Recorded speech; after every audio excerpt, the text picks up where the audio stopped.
Hi, and welcome to Mindful, Beautiful, and Thriving, a podcast series by Tharaka Foundation focused on youth mental health. Before we begin today's episode, I just wanted to let you all know that all content that is found in our podcast is created for informational purposes only. This content is not intended to be a substitute for professional medical advice, diagnosis, treatment, or therapy. Always seek the advice of your physician or other qualified health provider with any questions you may have regarding a medical condition, and never disregard professional medical advice or delay in seeking it because of something you have heard in this podcast. Thank you so much, and without further ado, let's get started. Hello, everyone. Welcome back to the Conflict Management Series. I am your host, Poonam, and I do have Deborah Lafont with me today. She is a licensed therapist working in this field for more than 22 years. So we have been sharing a lot of wisdom with you over the weeks. And today I really wanted to focus on the communication skills. So I must admit I had to learn a lot in this area because I am not born, raised here. And I did not really know, my tone of voice might not be the right tone. And if my kids are not listening to me, why are they not listening to me? So because of that, I think communication skills or communication gap, I felt we had few conflicts and I could have definitely resolved it, but it's never late. So today I would like to focus on that topic. So Deborah, tell us, do you have any such cases where parents are more aggressive and they are using maybe sometimes harsh words and kids are not liking it and they have conflicts with their parents because of the different communication styles? Yeah, I think that each child is so individual, so it's important to know what kind of communication strategy works well with them. But tone of voice is a big one that parents need to really work hard on having a neutral, calm tone of voice. And if they're not able to in that moment, it's a good idea to disengage and take a few moments to collect themselves and then have that conversation. And oftentimes children and teens will say, my parents were yelling at me, and I would say that sort of in quotes when it isn't. It's a tone of voice, it's a facial expression, it's body language, it's communicating something that perhaps you're not meaning to communicate. So it's important to recognize those are all factors, and then understanding, each child responds a little bit differently to the way that you communicate information. Some are okay with giving really direct feedback. Some do better when you give more information and maybe say it a little bit softer. So it's important to know your child, and then it's important to figure out how to bridge those gaps in communication before they become really problematic, because communication styles tend to develop over time and communication patterns. And then it becomes a vicious cycle and not knowing how to break out of it. And oftentimes I see people that come into my office, it's when they have gotten into a communication style or pattern and it's no longer effective and they can't break out of that. So the communication is really broken down, and that's something that we work on a lot in our sessions, is how to rebuild the communication. And as you said, it's never too late. There's always a hope and always a chance to start and always an opportunity to improve communication. We do know conflicts happen due to differences in communication styles. I did attend one class. The name of the class was Effective Communication. It was a very deep experience for me to attend that class, because in that class we have been taught to listen. Like we were sitting in silence for a while just to be present and listen what other person is saying instead of jumping ahead. So I learned that active listening skill, which I did not know before that. So can you please educate us more what this active listening is and how it can help teens and parents to build better relationships? So I think the important piece you already touched on is listening, and not just listening, because what I hear often from teens and kids that come to see me is the parents seem to listen, but they don't really hear them. So they will say to me, you're the first person that's ever really heard me. So part of active listening is you listen and then you really hear. So you will summarize what you heard them saying and then ask clarifying question. Am I hearing that correctly? Is this what you're communicating to me? If not, can you help me understand what you're saying? So that's an important part of it. But the listening is the most important part, and really staying present and being there in the moment. That's what parents need to do with their children and teens, is without distractions, the TV's not on, no phone, just sitting and listening to what they have to say, and then giving them some feedback on what you heard and clarifying, making sure that you understood it correctly, and if not, asking them to give you more information. Absolutely. So, Deborah, another aha moment for me was like I never made eye contact when I was talking to my kids. I was either in the kitchen or in the other room asking a question. And then sometimes I did listen to them partially. Sometimes I did not understand them, right? So in that class, I did learn I need to make that eye contact. As you were saying, body language is also important. Is my kid listening to me? Am I understanding what my child is trying to say? So after attending that class, the teacher had given us a homework exercise and asked us to make eye contact with the child. And it was an amazing experience. My child was not ready to make that contact. Even he was super busy. His head was down. And I just stood nearby him, and he then looked up and he said, "Why are you standing here? Are we not done talking?" So I said, "Look into my eyes and let's now talk." It was, I think, even different experience for him as well. So what I felt, we busy parents, we are multitasking, and we are really not making that connection, that deep connection or relationship with our own child. And we are just, talking without even listening to each other. Right. So I really felt very different when I made that eye contact. So now, I make sure I do have that contact. And as you're saying, distraction-free, that quality time. Yes, you cannot spend many hours. That's absolutely fine. But are you having that undivided attention and quality time with your child? So that was my learning from that class. And active listening. Oh my God, it definitely made a huge difference. And so I do paraphrase what my child is saying. I do tell them by saying, yes, I do understand where you are coming from, so that they do feel that assurance. They do feel like, yes, my parent is listening to me.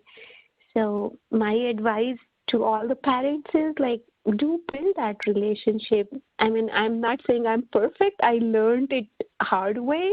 And I will tell you another story. When I used to pick my child from the daycare, I will ask, how was your day? And it was just one word, fine.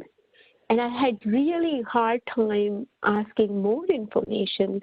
I think maybe because I was multitasking. So do you have any other advice for our parents? How do we get more information out of our kids instead of nagging them or, pushing them too hard? Any advice to connect on a deeper level with our teens? I think starting with asking more open-ended questions, like tell me what you did today, what did you learn in school today?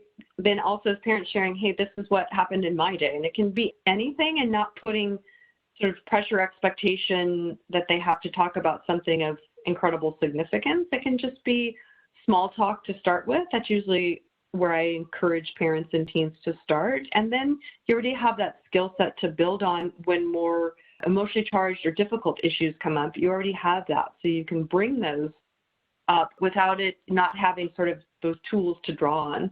And I think you said something really important. It's having that time, and you don't have to have hours of time. A lot of times what I encourage parents to do is have a check-in, even if it's just once a week.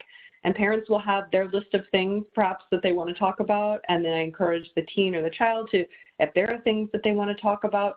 So it's a devoted time just to that communication, because if there's multitasking, the message that's being communicated indirectly is that it's not significant or important. So probably you're not going to get the outcome that you want if it's not sitting down. But as you said, initially making eye contact and really sitting down, it feels uncomfortable. So sometimes what I offer is just not looking directly at each other, but maybe sitting side by side or sitting where you're don't have to feel like you're staring at each other, and then work towards making eye contact. But having that devoted time where you're actually just focused on the communication, and it can be short, 5 minutes. It doesn't have to be a long conversation, just showing that each of you are invested in that, and especially for parents, like I'm here and I'm really listening and paying attention, but open-ended questions are better. But don't be surprised, teenagers aren't really forthcoming with information. Unfortunately, in most instances, they want to share information with their parents. That's part of developmental stage, but doesn't mean that you can't still have communication. It's a skill set that you need to build together with your teenager. Yep, and other thing what I observed, Deborah, I was asking what went well in your day, but then I learned it's okay to ask what did not go well, because we do not have perfect day every day. So it's okay to even, ask those experiences which maybe made them unhappy, right? So I did learn, as you were saying, asking open-ended question, it did help. So other thing what I did, and having that one-on-one time, if you do have 2 kids or 3 kids and you're not able to give that time in a family setting, so do have that one-on-one outing. Like I go to Starbucks, maybe, in that environment, kids feels more connected with you, or Right. do that ice cream social kind of thing. I felt even at work, sometimes managers, they take away us from the work environment so that we are feeling more comfortable expressing ourselves. So I learned from there. I said, why don't I do that at home?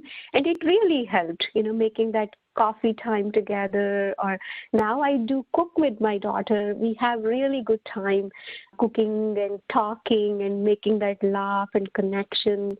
So different stages of the childhood, I had to adopt different methods of communication and that connection. So it was wonderful to learn all those active listening skills, tone of the voice. And tell us, Deborah, something about, sometimes we need to remind our teens multiple times to maybe keep the room clean, or do you eat on time, are you done with your homework?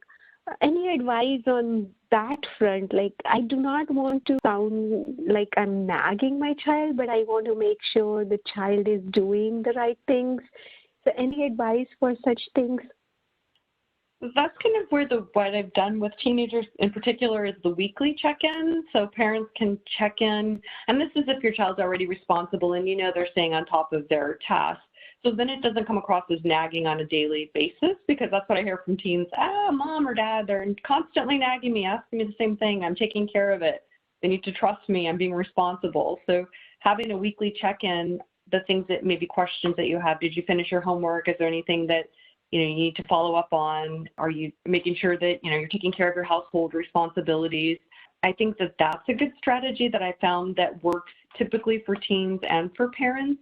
But then again, it just depends on the unique situation of that particular teenager. But it's also good not to ask too many times or give too many reminders, because as teenagers are growing up, then they have more freedom, but then it also comes with responsibility. So giving them the opportunity to show that they are responsible means not asking them or following up behind them so often, but checking in to make sure that they are doing that. So it's a fine line, it's a delicate balance, but I think it's important to find that with your particular teenager or child, because it's different for each one. Like perhaps if your teen is struggling with mental health issues, it will look very different than a child that doesn't have mental health issues, or a teenager. And some teenagers and children do really well with structured schedules, and so then they can follow the schedule. You don't have to follow up behind them, or you can say, hey, did you meet the target goals on your schedule? Some don't like that. So it's knowing and understanding your child well and your teenager well, and then in terms of checking in with them, doing that in a way that is conducive to who they are and what works best for them. Absolutely. So, Deborah, I will tell you another story with my son. He's part of a Boy Scout troop, and he has bi-weekly meeting every Tuesday. When I'm at home, I do remind him and ask him, do you have a meeting tonight? So that has been working out great.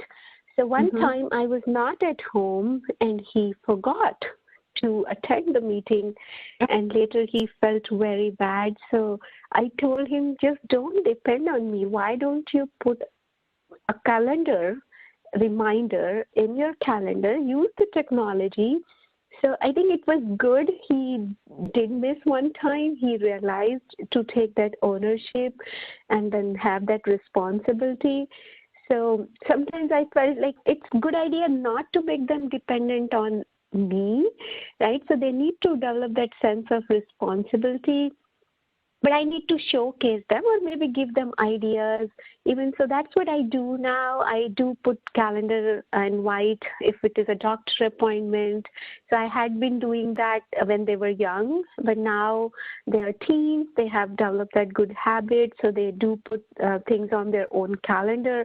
I do not need to remind them. So everything went well. But as a parent, I think I had to showcase them how they can use technology to their benefit. And it's okay if they did miss one or two, but they learn from it. You know, that learning from your mistake is more important. I think that's what my experience is. So building on those adult skills that they're going to need, right? So they need to have that where they're not going to have mom or dad to follow up with them when they go away to college. They need to have those skills.